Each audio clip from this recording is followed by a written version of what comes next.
அனைவருக்கும் வணக்கம். நான் ஃபஸ்ட்டு சொல்ல வேண்டியது, இது என்னோடய ஃபஸ்ட் அட்டம். நான் குரூப் 4ல் செலக்ட் ஆகியிருக்கேன். குரூப் 2 2Aல மெயின்ஸும் அட்டன் பண்ணியிருக்கேன். நான் ஒரு 2 வருஷமாக படித்தேன். டைம் கிடைக்கும் போதெல்லாம் படித்தேன். ஒரு 1.5 வயசு குழந்தை இருக்குது, அவனை பார்த்துக்கிட்டே நான் படித்தேன். இந்த வேலை கிடைச்சதுக்கு முக்கியமாக 2 கண்ணு மாதிரி 2 காரணம்னு சொன்னால், ஒன்று வாய்ப்பு கொடுத்த என்னோடய கணவர், 2வது வழிகாட்டின டாப் ஐஏஎஸ் அகாடமி.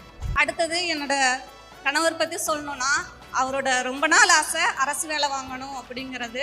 ஆனால் குடும்ப சூழ்நிலைனால முடியல. எல்லாருமே தன்னோட ஆசையை அடுத்து தன்னோட குழந்தைங்க மூலமாக நிறைவேற்றணும்னு தான் நினைப்பாங்க.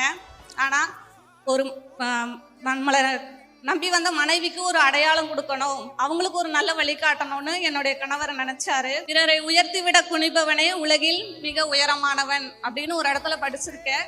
அது மாதிரி தான் எனக்கு ஊக்கப்படுத்தி என்னை படிக்க வாய்ப்பு கொடுத்து நல்லா சப்போர்ட்டிவாக இருந்தது என்னுடைய கணவருக்கு கண்டிப்பாக நன்றி சொல்லிக்கிறேன். அடுத்து நான் என்ன பண்ணேன் அப்படின்னு சில விஷயங்கள் சொல்கிறேன். அது பெருமைக்காக இல்லை, ஒரு மோட்டிவேஷனுக்காக. எப்பவுமே அடுத்து வர டெஸ்ட் பேட்சோட வேர் டு ஸ்டடி தான் என்னோட ஃபோன் வால்பேப்பரில் இருக்கும். ஒரு பஸ்ஸில் ஏறணும்னா கூட எல்லாரும் ஜாலியாக ஃபோன் பார்த்துட்டு ரீல்ஸ் பார்த்துட்டு சீரியல் பார்த்துட்டு அந்த மாதிரி இருப்பாங்க. அப்போ நம்ம பார்க்கும்போது நம்ம மட்டும் கஷ்டப்பட்டு படிச்சுட்டு இருக்கோமே அப்படின்னு தோணும்.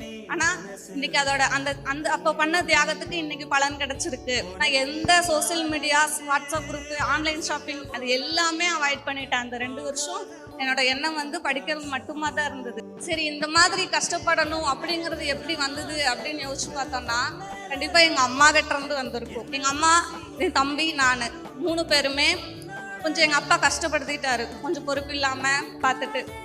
எங்கள் அம்மா தான் என்னை காலேஜ் படிக்க வைக்கிறதுக்கு எல்லா முயற்சியும் செஞ்சாங்க. இச்சை புகினும் கற்கை நன்றே அப்படின்னு சொல்லுவாங்க. என்னால் ஒரு டிகிரி கூட படிக்க முடியாத மாதிரி தான் இருந்தது. வீட்டு வாசல்லையே பனியன் கம்பெனி திருப்பூரில். எங்கள் அம்மா நான் வேலைக்கு போகணுன்னு சொன்னது கிடையாது, நீ படின்னு சொல்லி உதவி கேட்டு படிக்க வச்சாங்க. கடைசியாக விஜயலட்சுமி அக்கா 2022 பேட்சில் ஜேஏ. நான் எப்போ ஃபோன் பண்ணாலும் அவங்க, உன்னால் முடியும், உங்களால் கண்டிப்பாக முடியும், நீங்கள் பண்ணிடுவீங்க, படிங்க.